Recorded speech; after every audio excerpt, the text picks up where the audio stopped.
Welcome friends, প্রত্যেকে স্বাগত আমাদের ইউটিউব চ্যানেলে। যে সমস্ত ভিউয়ার্সরা প্রথমবার চ্যানেলটি দেখছেন তারা অবশ্যই চ্যানেলটিকে সাবস্ক্রাইব করে নেবেন এবং চ্যানেলের পাশে থাকা বেল আইকনটি প্রেস করবেন, যাতে এই ধরনের খবরাখবর সবচেয়ে আগে সবচেয়ে দ্রুত আপনাদের কাছে পৌঁছে যায়। তো আজকে যে বিষয় নিয়ে কথা বলবো, সুপ্রিম কোর্টে আগামীকাল 26,000 যে চাকরি বাতিল মামলা রয়েছে, সেই মামলার শুনানি রয়েছে। তো সেই মামলায় শুনানিতে আদৌ স্টে পড়বে কি পড়বে না, সেটা তো কালকের জন্য আমাদের তাকিয়ে থাকতে হবে। তবে স্টে পড়ারও অনেকগুলো কারণ হতে পারে। তো যে 5টি মোক্ষম কারণে 19,000 যোগ্য চাকরি ফিরে পেতে পারেন, সে বিষয়গুলো নিয়ে আমরা আজকে ভিডিওতে আলোচনা করব। বাক কমিটি রিপোর্ট, কোঅর্ডিনেট বেঞ্চের অর্ডার, বিকাশের সাবমিশন, রুল 17 প্রয়োগ, ন্যাচারাল জাস্টিস ডট শো মোটো স্টেপ এসএসসির ক্ষেত্রে, এগুলো কিন্তু গুরুত্বপূর্ণ হতে চলেছে সুপ্রিম কোর্টে। কারণ এই বিষয়গুলোই কিন্তু কপিল সিব্বল থেকে শুরু করে মনোজ সিংভি থেকে শুরু করে মুকুল রোহতগি স্যার কিন্তু তুলে ধরবেন। আশা করা যায় আগামীকাল জাস্টিস ডিওয়াই চন্দ্রচূড় স্যারের বেঞ্চে, অর্থাৎ প্রধান বিচারপতির যে 3 সদস্যের বেঞ্চ, সেই বেঞ্চে কিন্তু আগামীকাল হয়তো স্টে পড়তে চলেছে এবং তারপরে এই বিষয়গুলো নিয়ে কাটাছাড়া কিন্তু শুরু হবে। তো যাই হোক, শুরু করা যাক যে বিষয়টা নিয়ে। সেটা হচ্ছে, একদম শুরুতে চলে আসবো যে বিষয় নিয়ে, সেটা হচ্ছে বাক কমিটির চূড়ান্ত রিপোর্ট। তো স্কুল সার্ভিস কমিশনের সব থেকে আগে যে দুর্নীতি ধরা পড়ে, সেটা হচ্ছে এক্সপায়ারি প্যানেল, যেখানে গিয়ে গ্রুপ ডি, অর্থাৎ এসএসসির যে গ্রুপ ডি নিয়োগ হয়েছিল 3,881টা রেকমেন্ডেড পোস্টে। তো সেক্ষেত্রে এক্সপায়ারি প্যানেল এক্সপায়ার হয়ে যাওয়ার পরে ওখানেও কিন্তু মানে অ্যাপয়েন্টমেন্ট হতে থাকে। তো সেক্ষেত্রে ওয়েটিংয়ের যে সমস্ত প্রার্থী আছে তারা জানতে পারে যে কী করে ওয়েটিংয়ে আমরা আছি অথচ চাকরি পাচ্ছি না। সেক্ষেত্রে কোথাও কি নিয়োগ হয়ে যাচ্ছে। তো সেই সময় জাস্টিস গাঙ্গুলি স্যার একটি অর্ডার পাস করেন এবং সে একটি বাগ কমিটি, রঞ্জিত কুমার বাগের নেতৃত্বাধীন একটি কমিটি গঠন করে দেয়। সেই কমিটি কিন্তু একটি চূড়ান্ত রিপোর্ট দেয় 15 ডিসেম্বর 2022, অর্থাৎ এই চাল আর কাকড়কে আলাদা করার জন্য।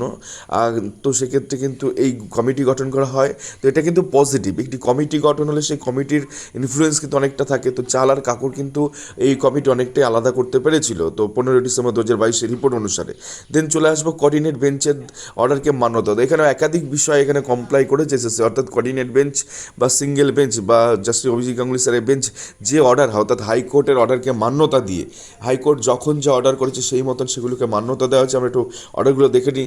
লার্নেড সিঙ্গেল জাজ by an order dated November 21, 2021, pass by the WPA 12266 of 2021 had appointed the Central Bureau of Investigation CBI to investigate the illegalities and the money trail, if any। অর্থাৎ এই যে এসএসসি মামলায় প্রথমবারের জন্য কিন্তু CBI তদন্ত এখানে দেওয়া হয়। তো সিবিআই এখানে এঙ্গেজ হয়ে গেল, তদন্তভার তারা নিয়ে নিল।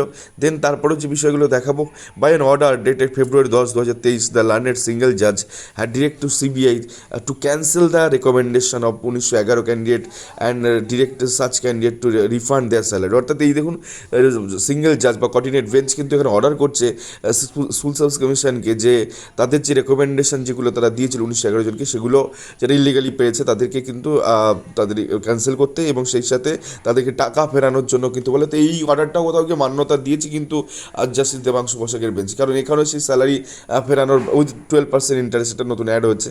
তো এগুলো কিন্তু কোঅর্ডিনেট বেঞ্চের যে অর্ডার দিয়েছে সেটাই কিন্তু কমপ্লাই করেছে। কোঅর্ডিনেট বেঞ্চে কিন্তু যোগ্য প্রার্থীদের হাত দেওয়া হয়নি। তো এই বিষয়গুলো নিশ্চয়ই উঠে আসবে সুপ্রিম কোর্টে, যে সিঙ্গেল বেঞ্চে কিন্তু কমপ্লাই করেছে এই অর্ডারগুলো এসএসসি। দেন আরেকটা জিনিস দেখে নেব, লার্নেড সিঙ্গেল জাজ had also directed SSC to declare 1911 post as vacant.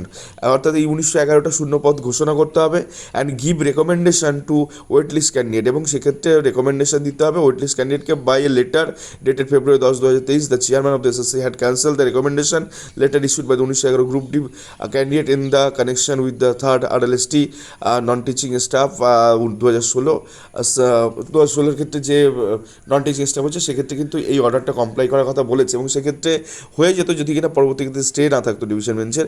তো যাই হোক, সিঙ্গেল বেঞ্চের অর্ডারটাগুলো কিন্তু মান্যতা মেনেছে এসএসসি স্কুল সার্ভিস কমিশন, সেখানে তাদের অ্যাপয়েন্টমেন্টগুলো ক্যান্সেল করেছে। দেন পরবর্তী ক্ষেত্রে ওয়েটিং থেকে নিতে বলেছে। তো যোগ্যদের এখানে কিন্তু হাত পড়েনি। তো যাক, এগুলো সিঙ্গেল বেঞ্চে ছিল। দেন চলে আসবো নাম্বার 3, বিতর্কিত বিকাশ রঞ্জন ভট্টাচার্যের কিছু সাবমিশন এখানে রয়েছে। তো সেক্ষেত্রে দেখুন, বিকাশ রঞ্জন ভট্টাচার্য নিয়ে অনেক রকম কথা শোনা যাচ্ছে। তিনি এখন বাইরে হয়তো মিডিয়াতে অনেক কিছু বাইট দিয়ে বেড়াচ্ছেন, কিন্তু বিষয়টা হচ্ছে তিনি যখন মামলা চলছিল তিনি কি বলেছিলেন এক্স্যাক্টলি সেটা আপনাদের কাছে তুলে ধরবো। Mister Bikash Ranjan Bhattacharya content that in the facts and circumstances of the present case the court has no option but to set aside. অর্থাৎ বর্তমান সময় দাঁড়িয়ে এই যে বিকাশ চন্দ্র ভট্টাচার্য তিনি বলছেন যে কোর্টের কাছে যে বর্তমান পরিস্থিতি রয়েছে তাতে স্যাটিসফাইড করা ছাড়া কোর্টের কাছে কোনো অপশান নেই, এই কথা তিনি বলছেন।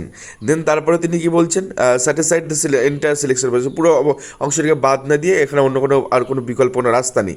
In support of the such contention he has relied upon 2021 volume number 16 Supreme Court case 2017 state of Tamil Nadu and others versus A Kalaimanai and the others. তো সেক্ষেত্রে অল্টারনেটিভলি হি হ্যাজ সাবমিটেড, এবং তিনি বিকল্পভাবে তিনি বলছেন যে বিকল্প একটা পদ্ধতি অবলম্বন করা যেতে পারে। He submit that the court will be place to direct the preparation of the merit list on the basis of the performance of the candidate reflect in the scan OMR and directed the issuance of the appointment letter in terms of the view new merit ranking after setting aside all appointments made by tend process till date. অর্থাৎ এইখানে তিনি যেটা বলতে চাইছেন যে এই যে সমস্ত ওএমআর শিটে যেটা ওএমআর শিটগুলো ওই রিকভারি হয়েছে সেখান থেকে যেটা রিফ্লেক্ট হচ্ছে সেটার বেসিসে একটা নতুন মেধা তালিকা প্রকাশ করার কথা কিন্তু তিনি বলেছেন। তো তিনি টোটাল যোগ্যদের একেবারে বাদ দিয়ে দেওয়া এই প্রসঙ্গটা কিন্তু তিনি তার সাবমিশন মোতাবেক কোর্ট অর্ডার মোতাবেক কিন্তু কোথাও তিনি বলেননি।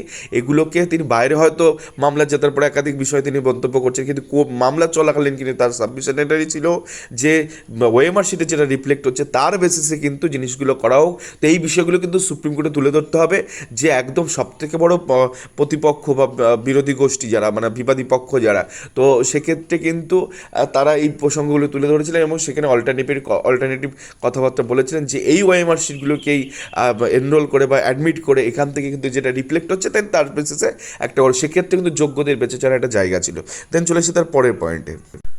তো এসএসসি নাম্বার 4 এসএসসি 9, 10, 11, 12 রুলস 17 প্রয়োগ এবং সিডি ক্ষেত্রে সুমোটো পদ্ধতি প্রয়োগ করা হচ্ছে। অর্থাৎ এখানে mister Bhattacharya has pointed out that ওই আবার বিকাশ চন্দ্র ভট্টাচার্য তিনি পয়েন্টেড আউট করছে SSC terminated the appointments of the beneficiaries of the illegalities by invoking the rule 17 of the rules. অর্থাৎ এসএসসির যে রুলস রয়েছে সেই রুলস যেটা কিনা 9, 10 এবং 11, 12 ক্ষেত্রে প্রযোজ্য হচ্ছে, সেক্ষেত্রে রুল 17 কিন্তু কোঅর্ডিনেট বেঞ্চ অর্থাৎ সিঙ্গেল বেঞ্চের জাস্টিস অভিজিৎ গাঙ্গুলি স্যারের অর্ডারকে কিন্তু কমপ্লাই করে অর্ডারকে মান্যতা দিয়ে কিন্তু সেই সমস্ত দুর্নীতিবাজ বা যারা দুর্নীতি করে চাকরি পেয়েছে তাদের কিন্তু চাকরি টার্মিনেট করেছে এবং সেক্ষেত্রে এটা কিন্তু হয়েছে। তো রুল 17 এখানে প্রয়োগ করালো এবং সিডির ক্ষেত্রে যেহেতু আলাদা করে এরকম কোনো রুলস নেই, তো সেক্ষেত্রে সুমোটো অর্থাৎ স্বপ্রণোদিতভাবে কিন্তু তাদের এই যে ইরেগুলারিটি যেগুলো আছে সেগুলো কিন্তু তাদের রেকমেন্ডেশনগুলো ক্যান্সেল করেছে। তো এগুলো কিন্তু সুপ্রিম কোর্টে তুলে ধরলেই কিন্তু একটা রাস্তা হয়ে যাবে যে চাল আর কাকড়টাকে সিঙ্গেল বেঞ্চের অর্ডার এবং বাক কমিটির অর্ডারের মোতাবেক যে অর্ডারগুলো কমপ্লাই করেছে সেগুলো কিন্তু এসএসসি এবং West Bengal board of secondary education তারা কমপ্লাই করেছে। দেন আরেকটা চলে আসে নাম্বার 5, যোগ্য অযোগ্য আলাদা করা হয়েছে 281 যে পাতার অর্ডার সেখানেই রয়েছে। তা এসএসসির যে 4টে ক্যাটাগরির সিলেকশন প্রসেস হচ্ছে সেখানে মান্যতা দিয়ে সেগুলো কিন্তু অর্ডারে লেখা আছে যে অ্যাসিস্ট্যান্ট টিচার কতগুলো, এখানে সব ক্যাটাগরি মেনশন করে নেই, 2টো ক্যাটাগরি আছে ওএমআর ম্যানিপুলেশন র্যাঙ্ক জাম্পিংটা আছে। তো সেটা দিয়ে দেখা যাচ্ছে 8.50% অ্যাসিস্ট্যান্ট টিচার 9, 10 ক্ষেত্রে হয়েছে, অ্যাসিস্ট্যান্ট টিচার 11, 12 ক্ষেত্রে 14.47% দুর্নীতি হয়েছে, গ্রুপ সির ক্ষেত্রে 38.43% দুর্নীতি হয়েছে, গ্রুপ ডি ক্ষেত্রে 44.87% দুর্নীতি হয়েছে। তো কোথাও গিয়ে admitted fact as per Bag committee, as per CBI report, as per ED direction, then single bench coordinator মানে সিঙ্গেল বেঞ্চ কোথাও না কোথাও গিয়ে চাল কাকড় কিন্তু আলাদা করা গেছিল এবং সেক্ষেত্রে 3 ক্যাটাগরি জিনিস সেক্ষেত্রে রয়েছে। একটা হচ্ছে যারা প্যানেলে নাম নেই চাকরি করছে, 2 নাম্বার হচ্ছে তোমার এদিকে এক্সপায়ারি প্যানেল এক্সপায়ারি হয়েছে তারপর চাকরি হচ্ছে, 3 নাম্বার হচ্ছে ওএমআর শিট ম্যানিপুলেশন, থার্ড হচ্ছে র্যাঙ্ক জাম্পিং।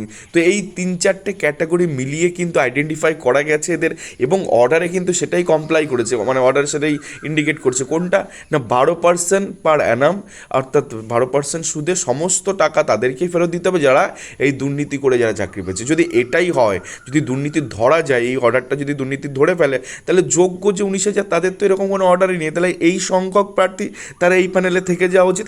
এই বিষয়গুলোই সুপ্রিম কোর্টে উঠতে চলেছে এবং উঠে কিন্তু আগামীকালে হতে স্টে পড়বে। দেন পরবর্তী ক্ষেত্রে মামলা যত শুনানি হবে এই গভীরতাগুলো বাড়তে থাকবে। দেন আপনার থেকে 19,000 যোগ্য প্রার্থী তারা হয়তো ন্যাচারাল জাস্টিসের কাছ থেকে হয়তো তারা চাকরিটা আবার পুনরায় ফিরে পেতে পারেন। তো এই ছিল আজকের ভিডিওটি ভালো লাগলে অবশ্যই চ্যানেলটিকে সাবস্ক্রাইব করুন এবং লাইক শেয়ার কমেন্ট করে চ্যানেলটি সঙ্গে থাকুন। ধন্যবাদ সকলকে।